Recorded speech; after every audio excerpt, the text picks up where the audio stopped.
मंगल भवनय मंगलहारी द्रवहु सुदशरथ अजर बिहारी। जय सिया राम जय जय सिया राम, जय सिया राम जय जय सिया राम। गुरु जी ने मुझे सुंदर उपदेश दिया। फिर प्रजा मंत्री आदि सभी को यही सम्मत है। माता ने भी उचित समझकर ही आज्ञा दी है और मैं भी अवश्य उसको सिर चढ़ाकर वैसा ही करना चाहता हूँ, क्योंकि गुरु पिता माता स्वामी और सरहिद मित्र की वाणी सुनकर प्रसन्न मन से उसे अच्छी समझकर करना चाहिए।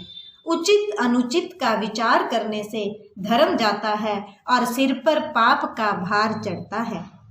आप तो मुझे वही सरल शिक्षा दे रहे हैं जिसके आचरण करने में मेरा भला हो।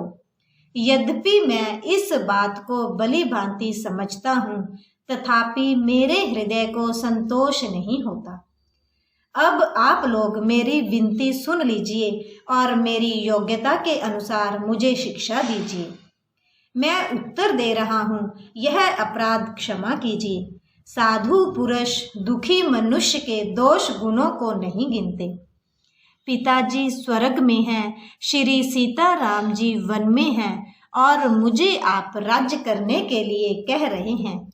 इसमें आप मेरा कल्याण समझते हैं या अपना कोई बड़ा काम होने की आशा रखते हैं?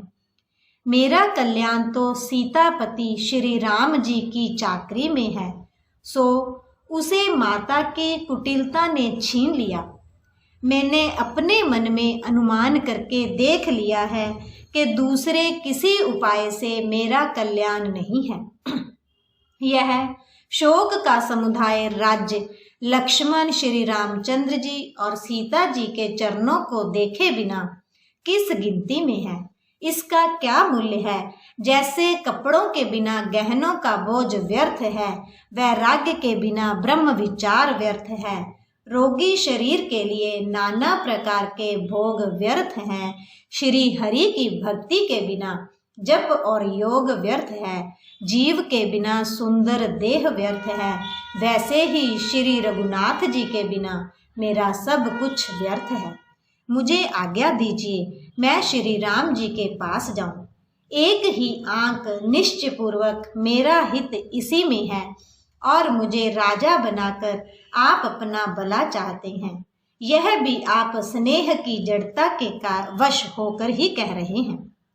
कैकेयी के पुत्र कुटिल बुद्धि राम विमुख और निर्लज मुझसे अधम के राज्य से आप मोह के वश होकर ही सुख चाहते हैं। मैं सत्य कहता हूँ, आप सब सुनकर विश्वास करें।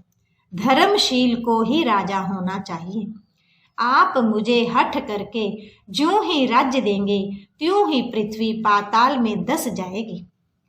मेरे समान पापों का घर कौन होगा, जिसके कारण सीता जी और श्री राम जी का वनवास हुआ। राजा ने श्री राम जी को वन दिया और उनके बिछुड़ते ही स्वयं स्वर्ग को गमन किया। और मैं दुष्ट, जो सारे अनर्थों का कारण हूँ, होश हवास में बैठा सब बातें सुन रहा हूँ।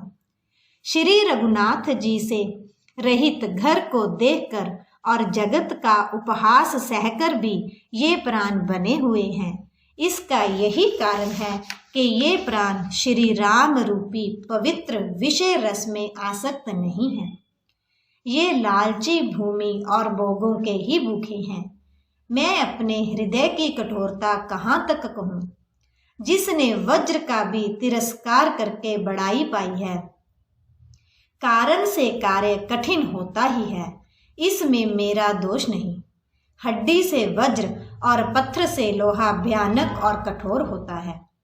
कैकेयी से उत्पन्न देह में प्रेम करने वाले ये पामर प्राण भर पेट पूरी तरह से अभागे हैं।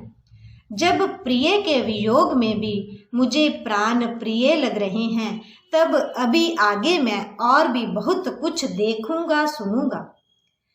लक्ष्मण श्री राम जी और सीता जी को तो वन दिया, स्वर्ग भेजकर पति का कल्याण किया, स्वयं विधवापन और अपयश लिया, प्रजा को शोक और संताप दिया और मुझे सुख, सुंदर यश और उत्तम राज्य दिया। कैकेयी ने सभी का काम बना दिया, इससे अच्छा अब मेरे लिए और क्या होगा।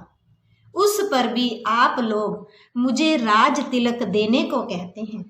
कैकेयी के पेट से जगत में जन्म लेकर यह मेरे लिए कुछ भी अनुचित नहीं है। मेरी सब बात तो विधाता ने ही बना दी है, फिर उसमें प्रजा और पंच आप लोग क्यों सहायता कर रहे हैं। जिसे कुग्रह लगे हों अथवा जो पिशाच ग्रस्त हो, फिर जो वायु रोग से पीड़ित हो और उसी को फिर बिच्छू डंक मार दे, उसको यदि मदिरा पिलाई जाए तो कहिए यह कैसा इलाज है। कैकेयी के लड़के के लिए संसार में जो कुछ योग्य था, चतुर विधाता ने मुझे वही दिया, पर दशरथ जी का पुत्र और राम का छोटा भाई होने की बड़ाई मुझे विधाता ने व्यर्थ ही दी। आप सब लोग भी मुझे टीका कढ़ाने के लिए कह रहे हैं। राजा की आज्ञा सभी के लिए अच्छी है, मैं किस किस को किस किस प्रकार से उत्तर दूं। जिसकी जैसी रुचि हो आप लोग सुखपूर्वक वही कहें। मेरी कुमाता कैकेयी समेत मुझे छोड़कर कहिए और कौन कहेगा कि यह काम अच्छा किया गया। जड़ चेतन जगत में मेरे सिवा और कौन है जिसको श्री सीता राम जी प्राणों के समान प्यारे ना हो। जो परम हानि है उसी में सबको बड़ा लाभ दिख रहा है। मेरा बुरा दिन है, किसी का दोष नहीं। आप सब जो कुछ कहते हैं जो सब उचित ही है, क्योंकि आप लोग संशयशील और प्रेम के वश हैं। श्री रामचंद्र जी की माता बहुत ही सरल हृदय हैं और मुझ पर उनका विशेष प्रेम है, इसीलिए मेरी दीनता देखकर वे स्वाभाविक स्नेहवश ही ऐसा कह रही हैं। गुरु जी ज्ञान के समुद्र हैं, इस बात को सारा जगत जानता है। जिनके लिए विश्व हथेली पर रखे हुए बेर के समान है, वे भी मेरे लिए राज तिलक का साज सज रहे हैं। सत्य है, विधाता के विपरीत होने पर सब कोई विपरीत हो जाते हैं। श्री रामचंद्र जी और सीता जी को छोड़कर जगत में कोई यह नहीं कहेगा कि इस अनर्थ में मेरी सम्मति नहीं है।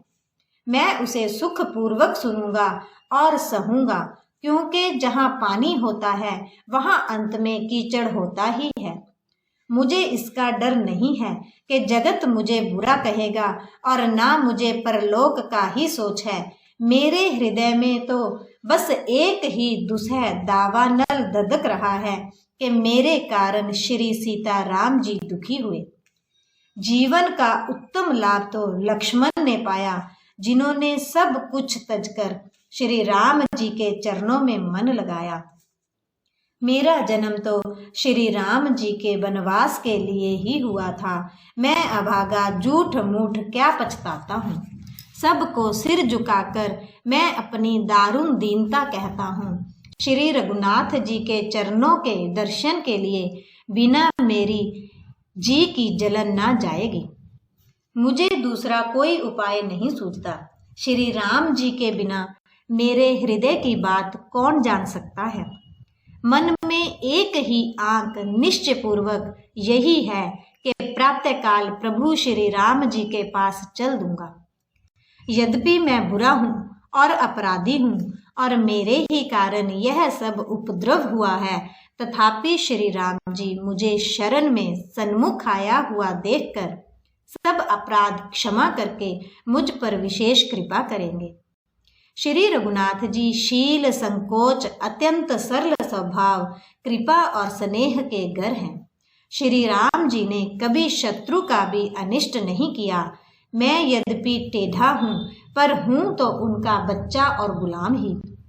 आप पंच सब लोग भी इसी में मेरा कल्याण मानकर सुंदर वाणी से आज्ञा और आशीर्वाद दीजिए, जिसमें मेरी विनती सुनकर और मुझे अपना दास जानकर श्री रामचंद्र जी राजधानी को लौट आए। यद्यपि मेरा जन्म कुमाता से हुआ है और मैं दुष्ट तथा सदा दोष युक्त भी हूँ, तो भी मुझे श्री राम जी का भरोसा है कि मुझे अपना जानकर त्यागेंगे नहीं। भरत जी के वचन सबको प्यारे लगे, मानो वे श्री राम जी के प्रेम रूपी अमृत में पगे हुए थे। श्री राम वियोग रूपी भीषण विष से सब लोग जले हुए थे। वे मानो बीज सहित मंत्र को सुनते ही जाग उठे। माता, मंत्री, गुरु, नगर के स्त्री पुरुष सभी स्नेह के कारण बहुत ही व्याकुल हो गए। सब भरत जी को सराह सराह कर कहते हैं कि आपका शरीर श्री राम प्रेम की साक्षात मूर्ति ही है। हे तात भरत, आप ऐसा क्यों न कहें? श्री राम जी को आप प्राणों के समान प्यारे हैं। जो नीच अपनी मूर्खता से आपकी माता कैकेयी की कुटिलता को लेकर आप पर संदेह करेगा, वह दुष्ट करोड़ों पुरखों सहित 100 कल्पों तक नरक के घर में निवास करेगा। सांप के पाप और अवगुण को मणि नहीं ग्रहण करती, बल्कि वह विष को हर लेती है और दुख तथा दरिद्रता को भस्म कर देती है। हे भरत जी, वन को अवश्य चलिए जहाँ श्री राम जी हैं। आपने बहुत अच्छी सलाह विचारी। शोक समुद्र में डूबते हुए सब लोगों को आपने बड़ा सहारा दे दिया। सबके मन में कम आनंद नहीं हुआ, अर्थात बहुत ही आनंद हुआ। मानो मेघों की गर्जना सुनकर चातक और मोर आनंदित हो रहे हों। दूसरे दिन प्रातःकाल चलने का सुंदर निर्णय देखकर भरत जी सभी को प्राण प्रिय हो गए। मुनि वशिष्ठ जी की वंदना करके और भरत जी को सिर नवाकर सब लोग विदा लेकर अपने अपने घर को चले। जगत में भरत जी का जीवन धन्य है, इस प्रकार कहते हुए वे उनके शील और स्नेह की सराहना करते जाते हैं। आपस में कहते हैं, बड़ा काम हुआ। सभी चलने की तैयारी करने लगे। जिसको भी घर की रखवाली के लिए रहो ऐसा कह कर रखते हैं, वही समझता है मानो मेरी गर्दन मारी गई। कोई कोई कहते हैं, रहने के लिए किसी को भी मत कहो। जगत में जीवन का लाभ कौन नहीं चाहता। वह संपत्ति, घर, सुख, मित्र, माता, पिता, भाई जल जाए जो श्री राम जी के चरणों के सन्मुख होने में हंसते हुए प्रसन्नता पूर्वक सहायता ना करे। घर घर लोग अनेकों प्रकार की सवारियां सजा रहे हैं। हृदय में बड़ा हर्ष है कि सवेरे चलना है। भरत जी ने घर जाकर विचार किया कि नगर, घोड़े, हाथी, महल, खजाना आदि सारी संपत्ति श्री रघुनाथ जी की है। यदि उसकी रक्षा की व्यवस्था किए बिना उसे ऐसे ही छोड़कर चल दूं, तो परिणाम में मेरी भलाई नहीं है, क्योंकि स्वामी का द्रोह सब पापों में शिरोमणि है। सेवक वही है जो स्वामी का हित करे, चाहे कोई करोड़ों दोष क्यों ना दे। भरत जी ने ऐसा विचार कर ऐसे विश्वास पात्र सेवकों को बुलाया जो कभी स्वप्न में भी अपने धर्म से नहीं डिगे थे। भरत जी ने उनको सब वेद समझाकर फिर उत्तम धर्म बतलाया और जो जिस योग्य था उसे उसी काम पर नियुक्त कर दिया। सब व्यवस्था करके रक्षकों को रखकर भरत जी राम माता कौशल्या जी के पास गए। स्नेह के सुजान, प्रेम के तत्व को जानने वाले भरत जी ने सब माताओं को आरत दुखी जानकर उनके लिए पालकियां तैयार करने तथा सुखासन यान सुखपाल सजाने के लिए कहा। मेरे प्रभु राम जय जय राम, मेरे मन बस जाओ सीताराम। मंगल भवन अमंगल हारी, द्रवहु सुदशरथ अजर बिहारी। जय सिया राम जय जय सिया राम, जय सिया राम जय जय सिया राम।